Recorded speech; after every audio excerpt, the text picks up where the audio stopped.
রওশন ভিলার বসার ঘর মানুষজনে ভর্তি। সিঁড়ির ঘরের এক কোণায় দাঁড়িয়ে আছে সেজুতি আর আরিশা। অন্য পাশে রুদ্রর পাশে অভ্র। রাত 9টা কি 10টা বাজে। প্রত্যেকে মন্ত্রমুগ্ধের মতন দেখছে ভাই বোনের মহামিলন দৃশ্য। আনিসের বুকে আছড়ে পড়ে কাঁদছেন অরুণা। আনিসও বাদ দিয়েছেন। তার চোখে জলের পুকুর, ভাঙা কণ্ঠ, কাপা হাত বোনের মাথায় হাত বোলাচ্ছেন। দূরে দাঁড়িয়ে ফারজানা বেগম শাড়ির আঁচলে ভিজে ওঠা চোখ মুছছেন। অরুণাকে বাড়িতে এলেই রুদ্র আনিসকে ফোন করে জানায় সব। আর তারপর কি আর আনিসের বাড়িতে মন টিকবে? টেকেনি। সেই মুহূর্তে ফ্লাইটে চলে আসেন ঢাকায়। ছেলে মেয়েদের রেখে আসতে চেয়েছিলেন, কিন্তু তারাও ফুপির কথা শুনে ছটফট শুরু করল। বায়না ধরল ফুপিকে দেখার। তাই সব পরিবারের রওশন ভিলায় সন্ধ্যায় নাগাদ হাজির হলেন আনিস। দরজা রুদ্র খুলেছিল। একমাত্র সেই জানত মামা আসছেন। বাকিদের জন্য রেখেছিল সারপ্রাইজ, বিশেষ করে মায়ের জন্য। অরুণাকে ডাকতেই নিচে নেমে আসেন তিনি। তবে কয়েক সিঁড়ি নামতেই নিচে দাঁড়ানো ভাইকে দেখে দাদা বলে চিৎকার করলেন। উত্তেজনায় জ্ঞান হারালেন। পেছনে অভ্র নামছিল। সঠিক সময়ে ধরে না ফেললে নির্ঘাত সিঁড়ি গড়িয়ে পড়তেন অরুণা। জ্ঞান ফেরার পর সেই যে ভাইকে জড়িয়ে কাঁদছেন থামার নাম নেই। সাথে যোগ হয়েছে মা বাবার মৃত্যু শোক। অরুণা অসুস্থ ছিলেন, হোক তা মিথ্যে। কাউকে চিনতে পারছেন না এমন ভান করতেন। তাই আনিস কখনো অসুস্থ বোনকে মা বাবার গত হওয়ার খবর জানায়নি। যা এই একটু আগে জানলেন অরুণা। যখন ভাই ভাবিকে দেখে মা বাবা দুজনকে খুঁজলেন, জিজ্ঞেস করলেন, আব্বা আম্মা আসেননি দাদা? আনিস নিরুত্তর হয়েছিলেন কিছু সময়। পাশে দাঁড়ানো প্রত্যেকটা ব্যক্তি নিশ্চুপ। সময় নিয়ে আনিস জবাব দেন, ওনারা বেঁচে নেই। তারপর আরেকবার জ্ঞান হারান অরুণা। সবার অসহায়ত্ব যেন কয়েক গুণ বাড়ল। রুদ্র দীর্ঘশ্বাস ফেলল। মাকে শান্ত করতে বলল, নানা ভাই নেই তো কি হয়েছে, আমি আছি তো। আমার আরেকটা বাবা। সান্ত্বনার স্বরটাও গম্ভীর রুদ্রর। চোখে জল নিয়েও মৃদু হাসলেন অরুণা। কয়েক সেকেন্ড পরপর সে তার ছেলেটাকে অবাক চোখে দেখে। এত গাম্ভীর্যের অধিকারী তো রেহানও ছিল না। তবে কার মতো হলো ছেলেটা? আনিস সব কথা জানেন না, শুধু জানেন তার বোন সুস্থ হয়ে ফিরেছে। পেছনে লোকানো কথাগুলো রুদ্র বলেনি। বাবার কুকীর্তির কথা জানাতে ইচ্ছে হয় না, কুণ্ঠাবোধ হয়। অভ্র আরিশার প্রশ্নগুলো অরুণার স্নেহের কাছে ঢাকা পড়েছে। অরুণা এত বছর কোথায় ছিলেন, এখন কোত্থেকে এলেন, তা যেমন অভ্র আরিশা জানে না, তেমনি জানে না আনিসের 3 সন্তান, আসিফ, অন্তু, অনন্ত। তারা শুধু চোখ ভরে দেখছে সেই মানুষটিকে, ছোট্ট থেকে যার জন্য বাড়িটি হাহাকার করত, যার কথা মনে করে তাদের দাদা দাদু চোখের জল ফেলতেন। বাবা মায়ের মুখে বিষাদের ছায়া নামত। আর রুদ্র, তার কথা কি আলাদা করে বলার আছে? প্রত্যেকের বেঁচে থাকার জন্য, দিন শেষে একটু হাসার জন্য একটা মানুষ ছিল। অথচ রুদ্র ছিল একা। রাতের প্রহরগুলো জানত মাথার বালিশটাকে মায়ের কোল ভেবে কত অশ্রু গড়িয়েছে শৈশবে। ব্যথা পেলে কাউকে না দেখিয়ে মায়ের সাথে একা একা কথা বলেছে। স্কুল কলেজ ভার্সিটির কত ক্লাস ফাঁকি দিয়ে মাকে খুঁজে বেরিয়েছে। তখনও কি জানত তার মা আদৌ চট্টগ্রামে নেই, সে সুদূর ঢাকায়, কয়েকশো মাইল দূরে। জানলে হয়তো তক্ষুনি ছুটে যেত। পুরনো কথা মনে করলে এখনও বুক কাঁপে রুদ্রর। কি বীভৎস ছিল দিনগুলো। সে হাসত না, কথা কম বলতো। হাসবে কি, মন ভালো থাকলেই না হাসি পাবে। রুদ্র সেজুতির দিক ফিরল। সেজুতির স্নিগ্ধ মুখটা দেখতে ক্ষীণ হাসি জুড়ল চিকন ঠোঁটে। এই মেয়েটি তার জীবনে আসার পর থেকে সব পাল্টালো। সাদা কালো পৃথিবী হুট করে রঙিন হলো। প্রাণ খুলে হাসল, দুষ্টুমি করল, মাকে ফিরে পেল, শিখল প্রেমে পড়ার অনুভূতি। এখনও বাকি আরো কত কি। রুদ্র মনে প্রাণে বিশ্বাস করে সেজুতি তার জীবনের আশীর্বাদ। আচমকা সেজুতি তাকাতেই দেখল রুদ্র নিখুঁত দৃষ্টিতে তাকিয়ে। সেজুতির চোখের পাতা কেঁপে ওঠে। মনে পড়ে দুপুরের ঘটনা। তারপর আর রুদ্রর সামনে পড়েনি। ঘুমানোর অজুহাতের রুমে খিল দিয়ে বসেছিল। এমন না যে রুদ্রর ঠোঁটের ছোঁয়া এই প্রথম পেয়েছে, কিন্তু তবুও লজ্জার লতাপাতায় পেঁচিয়ে শ্বাস আটকে আসে সেজুতির। আর সেটা রুদ্রকে দেখলে, রুদ্র কাছে আসলে আগে হতো রাগ, দাঁত কিরমির করত লোকটাকে দুটো কঠিন কথা শোনাতে। আর এখন ভালো লাগে। রুদ্রকে দেখলে চেঁচিয়ে বলতে ইচ্ছে হয়, শুনছেন, শুনতে পাচ্ছেন আমাকে, ভালোবাসি, অনেক অনেক ভালোবাসি। কিন্তু পেরে ওঠে না। মেয়ে মানুষ হয়ে এসব আগে আগে বলা যায় নাকি? সে বিশ্বাস করে ভালোবাসার কথা ছেলেদের আগে বলা উচিত। কিন্তু এ লোক কবে বলবে কে জানে। ততদিনে বুড়ি না হয়ে যায় সেজুতি। দেখা গেল চুল সব পেকে গিয়েছে, হাতে লাঠি উঠেছে, দাঁত পড়ে গেল সব। তখন একদিন রুদ্র এসে বলছে, ভালোবাসি সেজুতি। তখন কি করবে সেজুতি? ফোকলার দাঁত বের করে হাসবে। কুজো কোমর দুলিয়ে আনন্দে ধেই ধেই করে লাফাবে। নিজের উদ্ভট ভাবনা নিজের কাছেই হাস্যকর মনে হলো। সেজুতি হেসে ফেলল শব্দ করে। ওদিকে অরুণা ফোপাচ্ছেন। আনিস তার মাথাটা বুকে নিয়ে বসে আছেন। বসার ঘরের প্রত্যেকটা মানুষের মুখ থমথমে। এরকম একটা মুহূর্তে সেজুতির হাসিটা কি বিশ্রী লাগলো না। সবাই একযোগে অবাক চোখে তাকালো। সেজুতি তখনও হাসছে। যখন বুঝল ভুল জায়গায় হেসে ফেলেছে সেজুতির মুখটা চুপসে গেল। রুদ্রর দিকে করুণ চোখে তাকালো। সেও একইরকম বিস্ময়ে চেয়ে বুঝতে পারছে না এই মেয়ে একা একা কেন হাসল। সেজুতি মাথা নুয়ে নিল। সকলের উদ্দেশ্যে বলার মত কিছু পেল না। গুটি গুটি পায়ে কেটে পড়ল তাৎক্ষণিক। Underscore underscore underscore. রওশন ভিলায় এখন কান্নাকাটির বিন্দুমাত্র চিহ্ন নেই। সব ভুলে সবাই মেতেছে হই হুল্লোড়ে। খুশি যেন ধরছে না কারো ঝুলিতে। অনেক বছর পর অরুণা ঢুকলেন রান্নাঘরে। সাথে ফারজানা বেগম। সিদ্ধান্ত নিলেন দুই ননদ ভাবি মিলে রান্না করবে আজ। সবার পছন্দের একটা একটা আইটেম রাঁধবে। আনিস রুদ্রর পছন্দের খাবার অরুণার আগে থেকে জানা। শুধু জানত না উগ্রটা, সেটাও শুনল আরিশার থেকে। সাথে সেজুতি, আলিশা, অন্তু, অনন্ত, আসিফ কারোটা বাদ যাবে না। অভ্র ফ্রাইড রাইস দারুণ পছন্দ করে শুনে অরুণা হেসে ফেললেন। এটা রুদ্রর ও পছন্দের খাবার। অরুণা সবার জন্যেই ফ্রাইড রাইস রাঁধলেন। সাথে বিফ মাসালা বানালেন। মিক্সড চিকেন স্যালাড বানালেন যেটা অনন্তর পছন্দ। এই ছেলে স্বাস্থ্য সচেতন। চিংড়ি ভুনা করলেন ছাল ছাল করে। এটা সেজুতি আর আরিশার জন্য। আর আনিসের পছন্দের সাবুদানার পায়েস। অন্তুর জন্য ফ্রুট কাস্টার্ড। অনেক লম্বা মেনু, তবু যেন কম কম মনে হচ্ছে। অরুণার রান্নাবান্না ভুলে গেছেন অনেকটাই। পাকা গিন্নির হাত আজ বারবার ভুল করছিল। ফারজানা বেগম বলে বলে দিচ্ছেন তখন। অরুণা মাংস কষিয়ে ঝোলের জনে পানি দিলেন কড়াইয়ে। ফারজানা বেগমকে বললেন, ভাবি, তোমার মনে আছে বিয়ের প্রথম প্রথম তুমি রান্না করতে হিমশিম খেতে? ফারজানা বেগম হেসে বললেন, মনে থাকবে না আবার? বিয়ের আগে তো কখনো রান্নাঘরে ঢুকেছি কিনা সন্দেহ। অথচ শ্বশুর বাড়ি গিয়ে আম্মা আমাকে রান্নাঘরে ঢুকিয়ে দিলেন পরদিন। মেনু শুনে আমার তো মাথা চক্কর দিল। এসব খাবার সব সময় হাত চেটে খেয়েছি। রান্না কিভাবে করে কে জানে। মন চাচ্ছিল হাত পা ছড়িয়ে কাঁদতে। মুখ ফুটে বলতেও পারছিলাম না আমি রান্না পারি না। তুমি যদি না থাকতে সেদিন, আমি যে করতাম। আমি আবার কি করলাম? রান্না তো সব তুমি করলে। ওমা ভুলে গেছো, তুমি না রান্নার বই জোগাড় করে এনে দিলে। সেখানে থেকে রেসিপি বের করে করে আমার পাশে বসে পড়লে। আর সেসব অনুযায়ী আমাকে দেখিয়েও দিলে। তখন তো তুমি একদম পাকা রাঁধুনি। ওহ ওই ব্যাপারটা, ওটা আর এমন কি ছিল? শুধু তো পড়েছি। তবে তুমি প্রথম দিনেই যা রান্না করেছিলে না, আমার তো এখনো মুখে লেগে আছে। তেল কইটা তো অতুলনীয় ছিল তোমার হাতের। তাই কাল দুপুরে তাহলে তোমাকে তেল কই রেঁধে খাওয়াব। অরুণা খুশি হয়ে বললেন, ঠিক আছে। আরিশা রান্নাঘরের দরজায় দাঁড়িয়ে শুনছিল ওনাদের কথোপকথন। বেশ কিছুক্ষণ ধরে সে এখানে ঘুরঘুর করছে। তাকে এক প্রকার ঠেলে রান্নাঘর থেকে বের করে দিয়েছেন তার দুই শাশুড়ি মা। হাতে কোনো কাজও নেই। বসার ঘরে আড্ডায় মেতেছেন আনিস, আসিফ, অব্র, অনন্ত। বিষয়বস্তু আনিসের কলেজ জীবনের এক প্রেমিকা। মেয়েটার বিয়ে হয়ে গেছিল বলে আনিস আফসোস করলেন। পরে আবার ছেলেমেয়েদের চাপাসরে অনুরোধ করলেন, তোদের মাকে আবার বলে দিস না যেন। শুনলে দুঃখ আছে আমার কপালে। সবাই হু হা করে হেসে উঠল। রুদ্র বসে থাকলেও তার স্বর শোনা যাচ্ছে খুব কম। এসব কথার মধ্যে তার মনোযোগ নেই। তার চোখ অন্য কাউকে খুঁজতে ব্যস্ত। মেয়েটা সেই যে ওপরে উঠল নেমে আসার নাম নেই। অন্তু আর সেজুতি কি করছে কে জানে। সেজুতির সাথে এইটুকু সময়ই তার সখ্যতা ক্ষীর হয়েছে জমে। আরিশা আর কোনো কাজ না পেয়ে সেজুতির ঘরের দিকে এগোল। একটু পরে বাবা মা আসবে।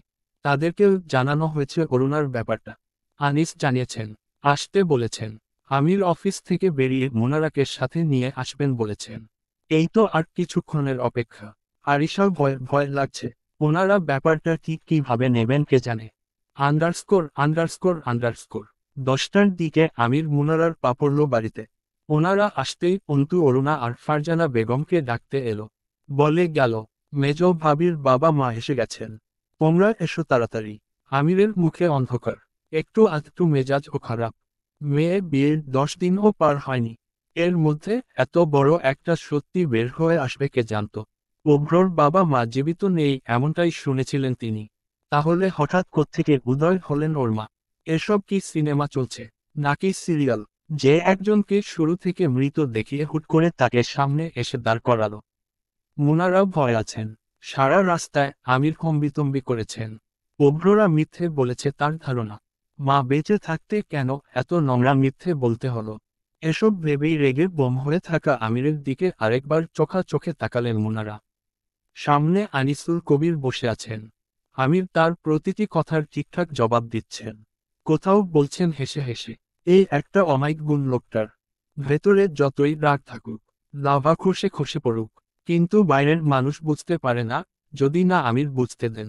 অরুণা হাত মুছতে মুছতে এগিয়ে এলেন, পেছনে এলেন ফারজানা বেগম। অরুণা কাঁধে পেঁচালেন শাড়ির আঁচল, হেসে লম্বা একটা সালাম দিলেন আমির আর মুনার উদ্দেশ্যে। আসসালামু আলাইকুম। ওয়ালাইকুম আসসালাম। আমি আমির উদ্দিন, আলিশার বাবা, আর ইনি আমার মিসেস মুনারা খাতুন। মুনারা আর অরুণা হাসি বিনিময় করলেন। মুনারা নিজের পাশের জায়গায় ইশারা করে অরুণাকে বললেন, এখানে বসুন আপা। রুদ্র সিঁড়ি বেয়ে নামল, পরনে টি শার্ট, কালো ট্রাউজার, ট্রাউজারের পকেট এক হাত গুজে রাখা। তার কিছুক্ষণ পর নামল সেজুতি। বাবাকে দেখেই দৌড়ে গেল, কাছে গিয়ে গলা জড়িয়ে ধরল। আমির সেজুতির মাথার পাশে চুমু খেলেন। বাবা মা আসা মাত্র একইরকম আদর নিতে আরিশার ও ভুল হয়নি। সে তো কয়েক ধাপ এগিয়ে কেঁদেও ফেলেছিল, অথচ বাবার বাড়ি থেকে ফিরল মাত্র 2 দিন হয়েছে। অভ্র তখন মাথা নেড়ে বলেছিল, কি কাঁদুনি মেয়েরে। সেজুতি বাবার পাশে দাঁড়িয়ে থেকে রুদ্রর দিক চোরা চোখে তাকালো একবার। রুদ্রর গায়ে ধূসর রংটা কি সুন্দর মানিয়েছে। সেজুতি আরেকবার ছোট্ট একটা ক্রাশ খেল রুদ্রর ওপর। রুদ্র তাকাতেই চোখ সরিয়ে বাকিদের দিক মন দিল। তখন হেসে ফেলেছিল ওভাবে, রুদ্রই দায়ী এর জন্যে। ওনার কথা ভাবতে গিয়েই তো হাসি পেয়েছে। এখন আর তাকানো যাবে না, সিরিয়াস আলোচনা হবে এখানে। নিজেকেও থাকতে হবে তটস্থ। আনিসুল কবির চায় চুমুক দিলেন। তার পাশে বসা ফারজানা বেগম। সবাই চিন্তিত কম বেশি। আরিশার বাড়ির লোকেরা ঘটনার আগামাথা কিছুই জানেন না। হঠাৎ এই বিষয়ে তাকে কিভাবে নেবেন বুঝতে পারছেন না। বেশ কিছুক্ষণ পর আনিস গলা জেরে বললেন, বেআই সাহেব, যেজন্যে আপনাদের এত জরুরি তলব করলাম সেটা বলি এখন। অরুণা আমার ছোট বোন, অভ্র আর রুদ্রর মা। ও এতদিন ছিল না এখানে, আজ আসায় আপনারা অবাক হয়েছেন জানি, কিন্তু আন্ডারস্কোর আমির কথা বললেন মাঝপথে। উনি এতদিন কোথায় ছিলেন তাহলে? সবার মধ্যে পিনপতন নীরবতা ছেয়ে গেল সাথে সাথে। আনিস রুদ্রর দিক তাকালেন, কি বলবেন এখন? রুদ্র অভিব্যক্তিহীন তাকিয়ে। সেই মিথ্যে খুব কম বলে, গুছিয়ে বলতে সময় নেয়। এই মুহূর্তে কি বললে জুৎসি হবে সেটাই ভাবছে। অরুণা মাথা নিচু করে পায়ের পাতার দিক চেয়ে রয়েছেন। জীবনের টানাপোড়েনে সে ক্লান্ত। এত বছর পর বাড়ি ফিরে এরকম হাজার হাজার প্রশ্নের সম্মুখীন যে হতে হবে সে জানত। সবে তো শুরু হলো, এখনও কত আত্মীয় স্বজন বাকি। বিদেশে ছিলেন বাবা। সকলে চকিতে তাকালো সেজুতির দিকে।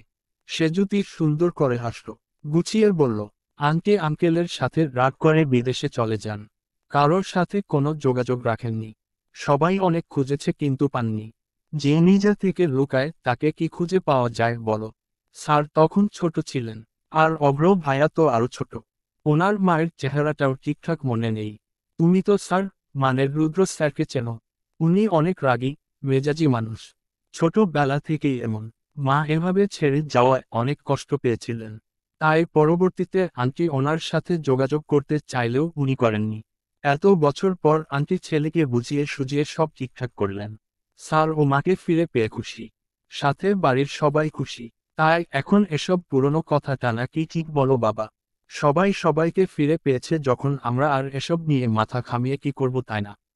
ওনারা সুখী থাকলে আপু সুখী হবে, আর আপুর সুখী থাকলে আমরাও সুখী, তাই না বাবা? আমির মাথা নাড়লেন, কিন্তু বাকিরা হা করে সেজুতির মুখের দিক চেয়ে রইল। সব থেকে বেশি ভরকেছে রুদ্র আর অরুণা। দুজনের মুখ চাওয়াচাওয়ি করল কিক্ষণ। আমির ভ্রু কুঁচকে বললেন, এসব তোমায় কে বলল? সেজুতি চটপট বলল, আন্টি বলেছেন। অরুণা একবার ভাইয়ের দিক দেখলেন, একবার ছেলের দিক। মনে মনে মেয়েটার বুদ্ধির প্রশংসা না করে পারলেন না। আমির কিছু একটা ভেবে বললেন, সবই ঠিক আছে, কিন্তু আমাদের কাছে ওনাকে মৃত বলা হলো কেন? এবার উত্তরটা রুদ্র দিল, আমি কিন্তু কখনো মুখে বলিনি আমার মা বেঁচে নেই। এটা বাইরের মানুষের ধারণা মাত্র। মায়ের প্রতি রাগ থেকে ওনার ব্যাপারে যে কোনো কথা আমি চেপে যেতাম। তাই আমার আচরণ দেখে সবাই ভেবে নিত নিজেদের মতন। আর অভ্র যেহেতু খুব ছোট ছিল, ওর মায়ের কথা খেয়াল ছিল না। ছোট মানুষ, বাকিরা যা বলেছে ও তাই বুঝেছে। রুদ্র গম্ভীর কণ্ঠে কথাগুলো বলে থামল। দম ফেলে সেজুতির দিক তাকালো। সেজুতি মিটিমিটি হেসে অতি সন্তর্পণে কোমরের কাছে বৃদ্ধাঙ্গুলের পিঠ দেখালো রুদ্রকে, যার অর্থ একদম পারফেক্ট। অরুণা স্পষ্ট দেখলেন দুইজনের চোখে চোখে ইশারা। মাথা নেড়ে মনে মনে ভাবলেন, দুইটাই মহাফাজিল। আনিস আর ফারজানা বেগম একে অন্যের দিক চেয়ে মুখ টিপে হাসলেন। বাকি পাঁচজন রুদ্র, সেজুতির কথাকেই সত্যি ধরে নিল। তাদের তো জানা নেই অরুণার সত্যি। মুনারা প্রশ্ন করলেন, জামাইয়ের বাবা কোথায়? উনি কি আন্ডারস্কোর? রুদ্র আটকে দিল ওনাকে, বেঁচে নেই। তার শক্ত কণ্ঠ। অরুণা চোখ খিচে বুঝে আবার খুললেন। সৎবা স্ত্রীর কানের কাছে স্বামীর মৃত্যুর কথা বড় বিদঘুটে লাগে শুনতে। লোকটা খারাপ, প্রতারক হলেও ছিল তো স্বামী, সাথে জীবনের প্রথম প্রেম, প্রথম পুরুষ। ঘৃণার দেয়ালের ফাঁক বলে কোথাও না কোথাও অনুভূতিরা আজও উকি দেয়। রুদ্রর উত্তর শুনে আমির মুনারা দীর্ঘশ্বাস ফেললেন। এবার তাদের কাছে সব পরিষ্কার হলো। দুঃখ প্রকাশ করলেন রুদ্র আর অভ্রর উদ্দেশ্যে। বাবা মায়ের কলহের শিকার শেষমেশ ছেলেমেয়েরাই হয়। মুনারাও অরুণাকে সান্ত্বনা দিলেন অনেকক্ষণ। পুরোটা সময় অরুণা চুপ করে বসেছিলেন। সবার কথা শেষে আনিস খাবার বাড়ার আয়োজন করতে বললেন। রাত অনেক হয়েছে, খাওয়া দাওয়ার সময় এখন। সাথে বাড়িতে কুটুম এসছে, আয়োজন হবে রমরমা। ফারজানা বেগম আর অরুণা মিলে রান্নাঘরে গেলেন সব নিয়ে আসতে। আরিশা যেতে চাইলে মৃদু ধমক দিয়ে চেয়ারে বসিয়ে দিলেন অরুণা। সার্ভেন্টদের সাহায্য অবধি নেবেন না আজ। গোটা দিন হবে শুধু তাদের দুইজনের। সেজুতি চেয়ার টেনে বসবে তখনই পাশের চেয়ারে রুদ্র বসে পড়ল এসে। উৎফুল্ল মনটা তাৎক্ষণিক লজ্জায় ঢেকে গেল সেজুতির।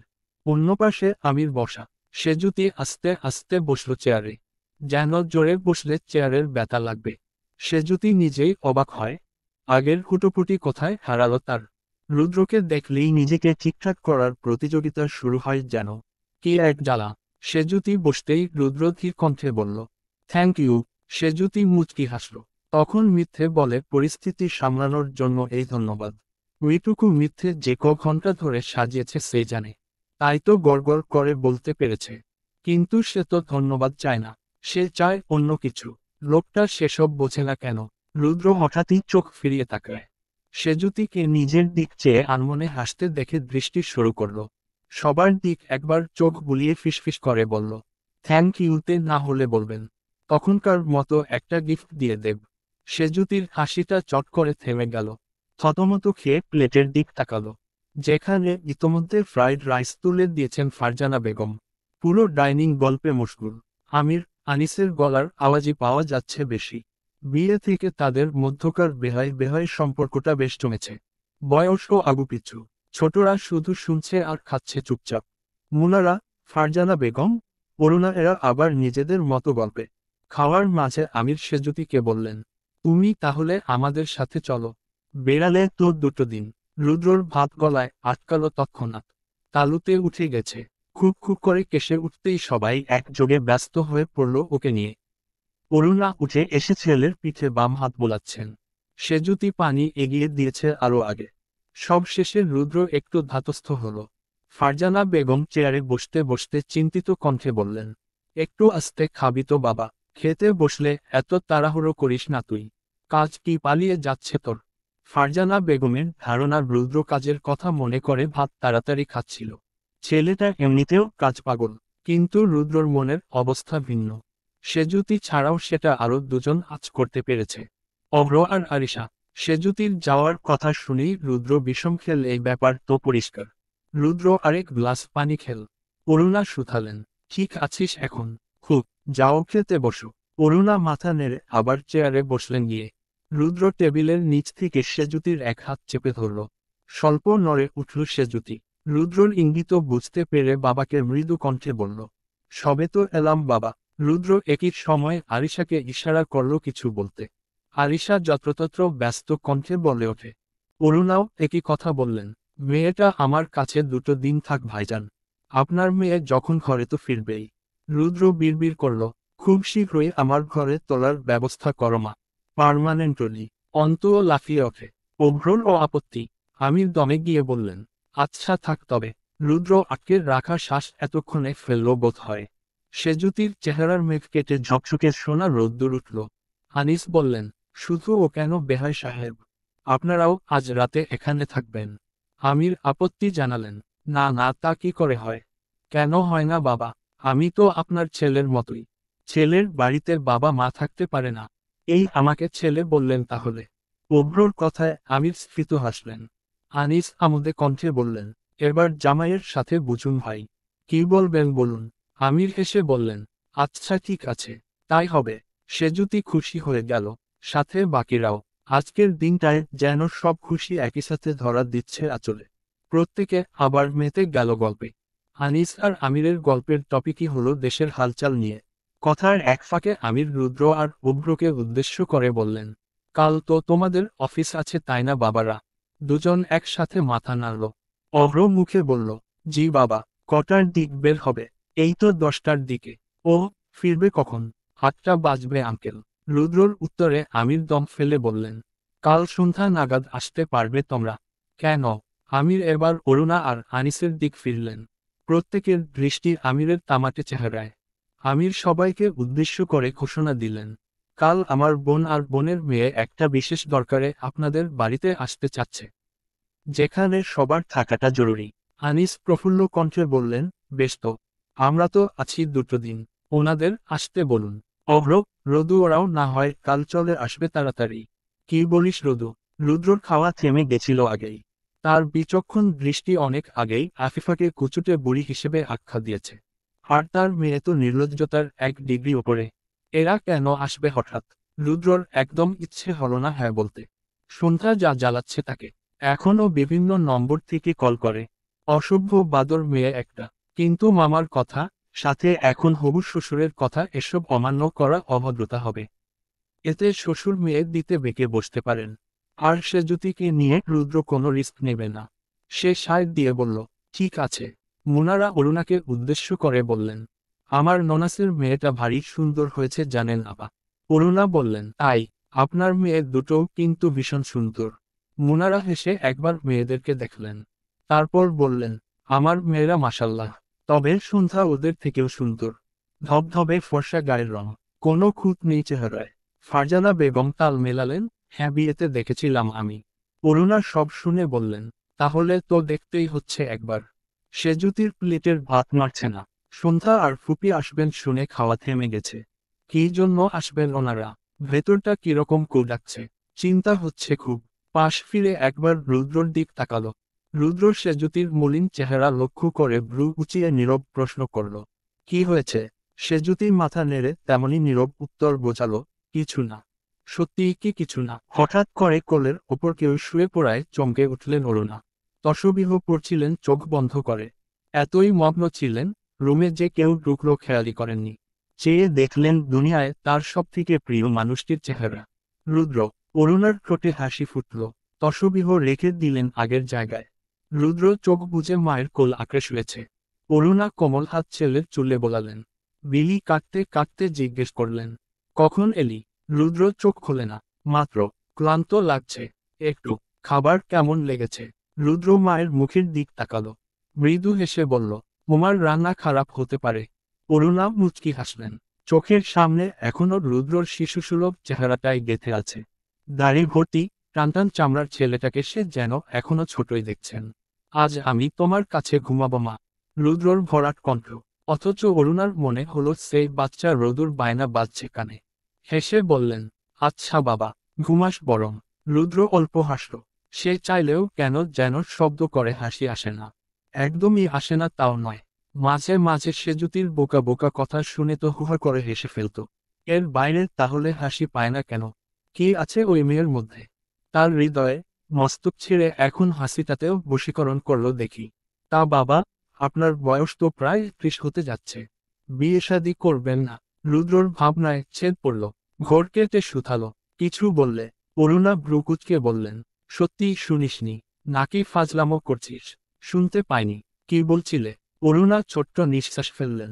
ফারজানা বেগমের কাছে খবর পেয়েছেন রুদ্র বিয়ের কথা শুনলেই চেতে যায়।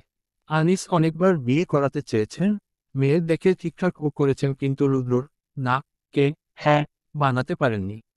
অরুণা তখনই মনে মনে ভাবলেন, ছেলেটার বিয়ে প্রতিসত্তর দেবেন, কতদিন মুক্ত থাকবেন তার ভরসা নেই। ওদিকের কি অবস্থা কে জানে। রেহানের কানে খবরটি পৌঁছায়নি এখনো। সে কি চুপ করে বসে থাকার মানুষ? কি হলো মা, খুব কি বলছিলে বলো। ও হ্যাঁ, পরেরটুকু সময় নিয়ে বললেন অরুণা। বললাম যে বিয়ের বয়স তো অনেক আগেই হয়েছে রদু, বউয়ের মুখ দেখাবি না মাকে। অরুণা ভাবলেন রুদ্র চেতে যাবে, এক্ষুনি ট্রাক করে লাফিয়ে উঠবে কোল থেকে। এই একটা দিনে ছেলের যা রাগ দেখলেন গম্ভীরতা। তাতেই বুঝো হলো এসব। কিন্তু তাকে অবাক করে দিয়ে রুদ্র অবলীলায় সহজভাবে বলল, করব, এতদিন তোমার জন্যেই অপেক্ষা করছিলাম। অরুণা ভ্রু উঁচিয়ে অবাক কণ্ঠে বললেন, আমার জন্য? হ্যাঁ, আমার মা ছাড়া আমি বিয়ে করি কি করে? অরুণার চোখ ছলছল করে উঠল আনন্দে। হেসেও ফেললেন নিঃশব্দে। কাউকে পছন্দ করিস? আছে এমন কেউ? রুদ্র মাথায় বোলানো মায়ের হাত মুঠোতে নিয়ে বলল, আছে। তোমার ও পছন্দ হবে আমি নিশ্চিত। রুদ্রর দৃঢ় কণ্ঠ। অরুণার কেন যেন ঠোঁটের হাসিটা মিলিয়ে এলো। রুদ্র ধরে ফেলার পূর্বেই আবার চওড়া হেসে বললেন, দেখাবি না সে মেয়েকে? দেখাবো। এখন আর কথা বলো না তো, কতদিন পর তোমার আদর খাচ্ছি। মন ভরে নিক, বাকি উত্তর তারপর দেব। অরুণা আর কথা বাড়ান না, চুপচাপ ছেলের মাথায় হাত বোলাতে থাকেন। কিন্তু একটু আগের প্রফুল্ল চেহারাটা মলিন হয়ে গিয়েছে, যেটা আরো প্রকট হলো ধীরে ধীরে। এজন্যই হয়তো আগে আগে কোনো কিছু ভাবতে নেই। কোনো কিছু মনে মনে ঠিক করে রাখলে সেটা যদি না হয় তখন এত খারাপ লাগে কেন? অরুণা রুদ্রর মুখের দিক তাকালেন। রুদ্র আরামসে ঘুমোচ্ছে। অরুণা দীর্ঘ নিঃশ্বাস ফেললেন। ছেলের কথা ভেবে নিজের পছন্দ নাও বিসর্জন দিলেন। আর এমনকি 21টা বছরের সুখ শান্তি বিসর্জন দিতে পারলেন যেখানে, সেখানে পুত্রবধূ তো কোন ছাড়। গভীর রাত। সেজুতি একবার রুদ্রর রুমের সামনে যাচ্ছে, আসছে। পায়চারি করতে করতে পা ব্যথা হলেও থামছে না। কিন্তু সাহস করে রুদ্রর রুমের ভেতরে যেতে পারছে না। এই হিম্মত তার নেই।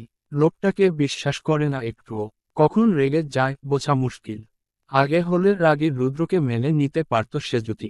কিন্তু ইদানিং রুদ্র সামান্য গম্ভীর হয়ে কথা বললেও মন খারাপ হয়। প্রেমে পড়ে সেজুতির অবস্থা নাজেহাল। ওদিকে ঘণ্টাখানেক রুদ্রকে চোখের সামনে দেখতে পায়নি। সেই যে খাওয়ার টেবিল ছেড়ে উঠল, সবাই বসার ঘরে আড্ডা দিল, রাতবিরেতে চায়ের আসর বসল, সবাই ক্লান্ত হয়ে ঘুমোতেও গেল, কিন্তু রুদ্রর দেখা নেই। অরুণা কতবার ডাকলেন, ওপর থেকে, কাজ করছি, উত্তর সেন্ড করেছেন মহারাজ। সেজুতির যে কি হাসফাস তাই না লাগছিল বলার বাইরে। অত লোকের ভিড়ে পারছিল না উঠে যেতে। কি এমন রাজকার্য যে একবার নিচে নামা গেল না? হুহো, সেজুতি ওড়না দিয়ে নিজেকে বাতাস করতে করতে হাঁটছে। গরম আবহাওয়া না হলেও তার গরম লাগছে। রুদ্রর রুমে কি যাবে নাকি যাবে না, কি করবে, এসব ভেবে ভেবেই অস্থির সেজুতি হঠাৎ দাঁড়িয়ে পড়ল। থেমে গেল পায়চারি। পা টিপে টিপে গিয়ে রুদ্রর ভিজিয়ে রাখা দরজা আস্তে করে ঠেলল। দরজা আগের থেকে একটু বেশি খুললে রুমটা দেখা গেল। রুমের লাইট নেভানো। ড্রিম লাইটের আলোতে যতটুকু বোঝা যাচ্ছে রুদ্র বিছানায় নেই। কোথায় তবে লোকটা? সেজুতি দরজা আগলে রমের মধ্যে উকি দিল। খরগোশের মতো দেখালো মাথাটা। রুদ্রকে খুঁজতে ব্যস্ত সেজুতি আদৌ বুঝল না কাঙ্ক্ষিত মানুষটা পকেট হাত গুজে দাঁড়িয়ে আছে তার পেছনে। চোখ শুরু করে মিটিমিটি হেসে দেখছে ওর কাণ্ড। রুমের কোথাও রুদ্র নেই। সেজুতি মন খারাপ করে, বর্গীয় শব্দ করল বিরক্তিতে। সোজা হয়ে নিজে নিজে বলল, এই লোকটা এমন কেন? রসকসহীন মানুষ। ওনাকে না দেখতে পেয়ে আমার যেমন হচ্ছে এরকম ওনার হলে বুঝতো মজা। কেমন হচ্ছে আপনার? কানের কাছে একটা ফিসফিসে কণ্ঠ। সেজুতি বরফ খণ্ডির মতো জমে গেল। এ যে রুদ্র, বুঝতে একটুও সময় লাগেনি। সেজুতি এতটাই চমকেছে যে পেছনে ফিরতেও পারল না। শক্ত হয়ে ঠায় দাঁড়িয়ে থাকা সেজুতির পিঠ লেগে গেল রুদ্রর প্রশস্ত বুকে। রুদ্র কাছাকাছি এসে দাঁড়িয়েছে। বরাবরের মতো থরথর করে উঠল সেজুতির পা দুটো। রুদ্রর বুক সমান সেজুতি। রুদ্র ঝুঁকতেই তার উষ্ণ নিঃশ্বাস কাঁধে আছড়ায়। রুদ্র ভুলে বসল পৃথিবীর কথা। সেজুতির চুল থেকে ভেসে আসা শ্যাম্পুর ঘ্রাণটাকেও নেশালো কোনো বস্তু মনে হলো। সে আরো এগোলো, আরো। যতটা এগোলে আধ ইঞ্চি দূরত্বও থাকবে না দুজনের। নাক ডোবালো সেজুতির চুলের ভাঁজে। জড়ানো কণ্ঠে বলল, কয়েক মুহূর্ত আপনাকে না দেখলে আজকাল আমারও ঘুম হয় না সেজুতি। তাই জন্যেই না ঘুমোতে গিয়েও উঠে এলাম। অনেক বড় সর্বনাশ করলেন আমার। কোন জাদুতে বাঁধলেন? রুদ্র নেশার্ত কণ্ঠ, ফিসফিস আওয়াজ, গরম নিঃশ্বাস। কোমরের কাছে ঠান্ডা হাত, চুলের ভাঁজে ডবানো মুখ। সেজুতির টিকে থাকা দায় হলো। সেও ভুলে গেল সব কিছু। উল্টো ঘুরেই জড়িয়ে ধরল রুদ্রকে। একরকম ঝাঁপিয়ে পড়ল যেন চওড়া বুকটায়। রুদ্র চমকেছিল খানিক, পর মুহূর্তে নিজেও জড়িয়ে ধরে। সেজুতির রুদ্রর টি শার্ট পিঠের কাছ থেকে খামছে ধরল দুহাতে। রুদ্রর হাতের বাঁধন বড় শক্ত। সে পিষে যাচ্ছে, আরও যেতে চাইছে। রুদ্রর মধ্যে বিলীন হতেই তার সার্থকতা। কিছু সময় এভাবেই কাটল। হঠাৎ নিচ থেকে বসার ঘরের আলো জ্বলে ওঠে। কেউ একজন পানি খেতে এসছে। অন্ধকারে যে আলো ছড়িয়ে পড়ে বাড়ির কানায় কানায়। চোখে মুখে পড়তেই হুঁশ ফিরল দুজনের। খোলা জায়গায় এমন জড়িয়ে ধরে আছে। কেউ দেখলে কি ভাববে? দুজন যত্রতত্র ছিটকে সরে গেল দুজনের থেকে। ঢুকে গেল পাশাপাশি কামরায়। তবে তাড়াহুড়োয় ভুল হলো একটা। রুদ্রর রুমে ঢুকেছে সেজুতি, আর সেজুতির রুমে রুদ্র। বুঝতে বুঝতে বেশ দেরি। সেজুতি বের হতে চেয়েও বের হল না। হা করে দেখতে লাগলো রুদ্রর পুরো ঘর। একেই বলে বিলাসবহুল। এত বড়, underscore underscore underscore underscore underscore. Rudra Abhro সকালের নাস্তা সেরে অফিসের জন্য বেরিয়েছে। সেজুতিকে যেতে দিলেন না অরুণা। নাস্তার টেবিলেই বললেন, আজ অফিস যেও না মা, আমার কাছে থাকো। ওকে একটা দিন একটু ছাড় দেয়া যায় না রোদু? রুদ্র চোখ তুলে সম্মুখে বসা সেজুতিকে দেখল। সে চেয়ে আছে উত্তরের আশায়। দৃষ্টিতে পরিষ্কার, সেও থাকতে চাচ্ছে অরুণার কাছে। রুদ্র মানা করতে চেয়েও পারল না।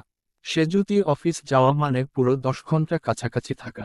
কিন্তু সেজুতির চোখমুখ আর অরুণার আবদার ফেলতে না পেরে ছোট করে বলল, ওকে। সেজুতি খুশি হয়ে গেল। অরুণা পাশেই দাঁড়িয়ে থাকায় জড়িয়ে ধরল তার কোমর। অরুণা মাথায় হাত বুলিয়ে হাসলেন। মেয়েটাকে এত ভাল লাগে বলার বাইরে। পর মুহূর্তে কিছু একটা মনে করে হাসিটা কমে এলো। একইরকম অফিস কামাই দিলেন আমির। এর পেছনের হোতা অবশ্য আনিস। সে আজ দাবা খেলার প্রতিযোগিতা করবে বলে ঘোষণা দিয়েছেন। সাথে বলেছেন, যদি আমি হেরে যাই সবাইকে বিরিয়ানি খাওয়াব।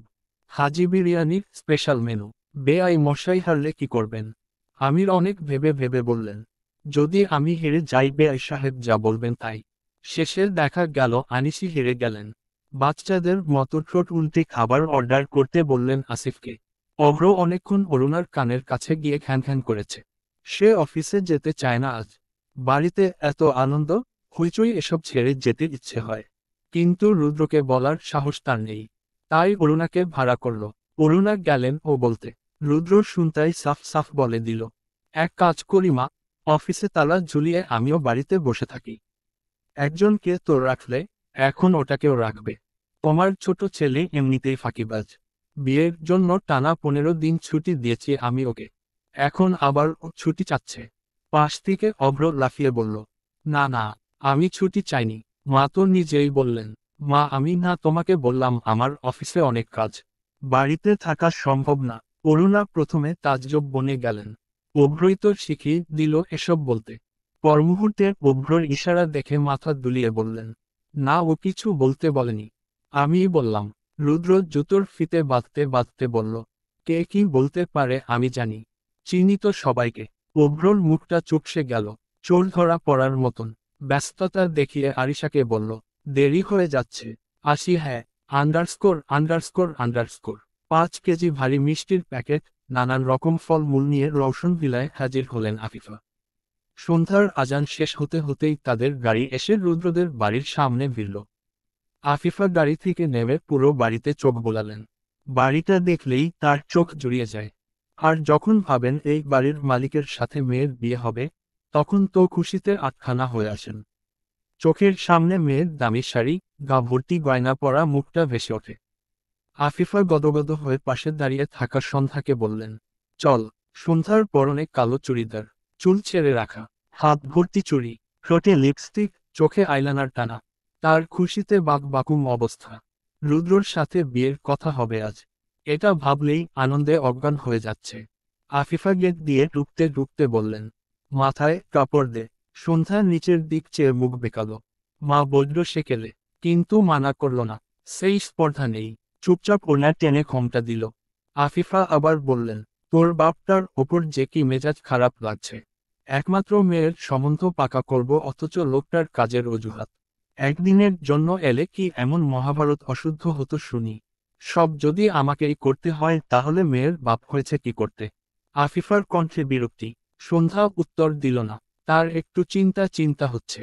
রুদ্র যে হারে তাকে ইগনোর করে। বিয়েতে রাজি হবে তো। মা মেয়ে বাড়ির মূল দরজার পাশে লাগানো ডরবেল টিপল। আফিফা ভেবেছিলেন বেআইনের কেউ একজন খুলবে। সবাই তো জানে তারা আসছে। দরজা খুলে যেতেই লম্বা করে সালাম দিয়ে ওঠেন। আসসালামু আল আন্ডারস্কোর আন্ডারস্কোর আন্ডারস্কোর। কাজের মেয়েটির চেহারা দেখতেই থেমে গেলেন। সালাম সম্পূর্ণ হলো না আফিফার। হাসিটাও নিভে গিয়েছে। কর্কশ কণ্ঠে বললেন, এই মেয়ে, তুমি কে? মেয়েটির রুহু উড়ে গেল ভয়। এরকম বাজখাই কণ্ঠ কোনো মহিলার হয়? উত্তর দেয়ার আগেই হাজির হলেন ফারজানা বেগম। আমোদে কণ্ঠে বললেন, আরে আসুন আসুন। কি সৌভাগ্য। এই চম্পা যাও তো বাকিদের ডাকো। চম্পা ভয়ে ভয়ে আরেকবার আফিফাকে দেখে কেটে পড়ল দ্রুত। আফিফার নিভে যাওয়া হাসিখানা দপ করে জ্বলে উঠল আবার। সন্ধ্যা সালাম দিল ফারজানা বেগমকে। তাদের ড্রাইভার পেছনে পেছনে এসে ফল মিষ্টি রেখে গেল ডাইনিং টেবিলের ওপর। ফারজানা বেগম ওনাদের সোফায় বসালেন।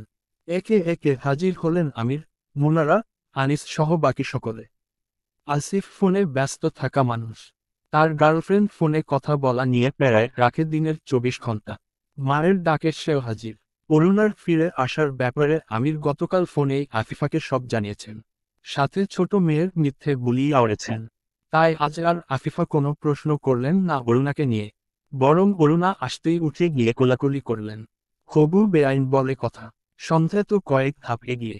সে গিয়েই পা ছুঁয়ে সালাম করল। সেজুতি অরুণার পেছনে এসে দাঁড়িয়েছে কেবল। সন্ধ্যার কাণ্ড দেখে চোখ তালুতে উঠে গেল তার। অতি ভক্তি আবার চোরের লক্ষণ না হলে হয়। অরুণা ব্যস্ত হয়ে সন্ধ্যাকে দাঁড় করালো। থাক মা, আল্লাহ সুখী করুক। সন্ধ্যার থুতনি ধরে বললেন, মাশাল্লাহ, মুনা আপা দেখি একদম সঠিক বলেছেন। খুব সুন্দর তুমি। সন্ধ্যা মুচকি হাসল। আফিফা হৈ হৈ করে বলে ওঠেন, হ্যাঁ, আমার মেয়ে লাখে একটা। আনিস অরুণাকে বললেন, দাঁড়িয়ে কেন, বসায়। অরুণা গিয়ে ভাইয়ের পাশে বসলেন। সেজুতির পাশে এসে আরিশা দাঁড়ায়। কানের কাছে মুখ নিয়ে বলল, এরা হঠাৎ কি মতলবে এলো বলতো। সেজুতি কাঁধ উঁচু করে বলল, কি জানি, বুঝতে পারছি না। এর মধ্যে সন্ধ্যা ডেকে বলল, এই সেজুতি কেমন আছিস? আরিশাপু কি খবর তোমার? সংসার কেমন কাটছে? দুজনেই হেসে জবাব দেয়, আলহামদুলিল্লাহ। বড়দের আলাপ আলোচনা বেশ অনেকক্ষণ চলল। আফিফা প্রতিটি কথার মাথায় মেয়ের গুণগান গাইলেন। আমার মেয়ে পড়াশোনায় ভালো, ভালো রান্নাবান্না জানে, ঘরের কাজে তো খুব পটু। কথা যাই দিয়ে শুরু হয় না কেন, আফিফার সব কথা শেষ হয় সন্ধ্যাকে দিয়ে। আর ততবারই সন্ধ্যা লাজুক লাজুক হেসে মাথা নামিয়ে ফেলে। সেজুতি শুধু আর চোখে সন্ধ্যার হাসি দেখে। আর ভাবে এদের উদ্দেশ্য কি। রুদ্র আর অগ্র এলো ঠিক 7টায়। রুদ্রকে দেখতেই সন্ধ্যা গুটিয়ে গেল। লজ্জা লজ্জা ভাব ফুটল চেহারায়। সেজুতি স্পষ্ট দেখল সেসব। অগ্র গিয়ে ফুপু শাশুড়ির পা ছুঁয়ে সালাম করে। কুশলাদি শুধায়। এরপর সন্ধ্যার কাছে গিয়ে বলল, কি খবর সুন্দরী শালিকা? সন্ধ্যা হেসে বলল, ভালো ভায়া। আপনার? তোমার বোন থাকতে আমি খারাপ থাকতে পারি? আরিশা ভেঞ্চি কাটল একটা। পরপর হেসে ফেলল। হাসল অগ্র, সন্ধ্যাও। কিন্তু সেজুতির হাসি পাচ্ছে না। তার মনের ভেতর কেমন কেমন করছে। ভয় লাগছে।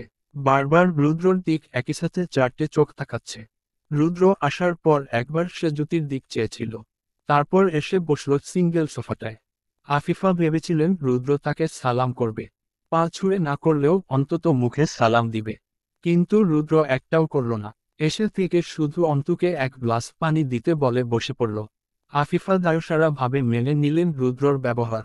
এই বয়সে এত পয়সাওয়ালা হলে রক্ত গরম থাকে। অহংকার তো আরও আগে থাকবে। নিজের মতো যুক্তি সাজিয়ে শেষে গমগমে কণ্ঠে শুধালেন, ভালো আছো বাবা? রুদ্র একটুও না হেসে জবাব দিল, জি, পাল্টা জিজ্ঞেসও করেনি। অরুণা অসহায় চোখে ভাইয়ের দিক তাকালেন। ছেলেটা এরকম কিভাবে হলো?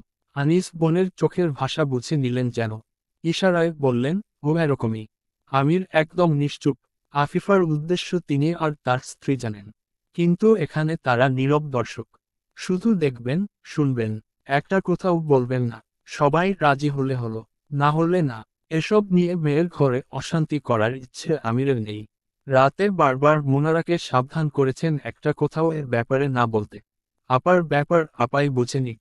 যাও বলার আপাই বলুক। মুনারাও তাই নির্বাক চলচ্চিত্র। সবশেষে আফিফা গলা ছাড়লেন। প্রস্তুতি নিলেন কথাটা তোলার। ঘটনা বুঝতে পেরে সন্ধ্যার বুক ধুকপুক শুরু হলো। সে কতবার যে রুদ্রর দিক চেয়েছে হিসেব নেই। এখন তো রুদ্রও জানে তার মনের কথা। তাই জন্যই না লজ্জা হচ্ছে বেশি।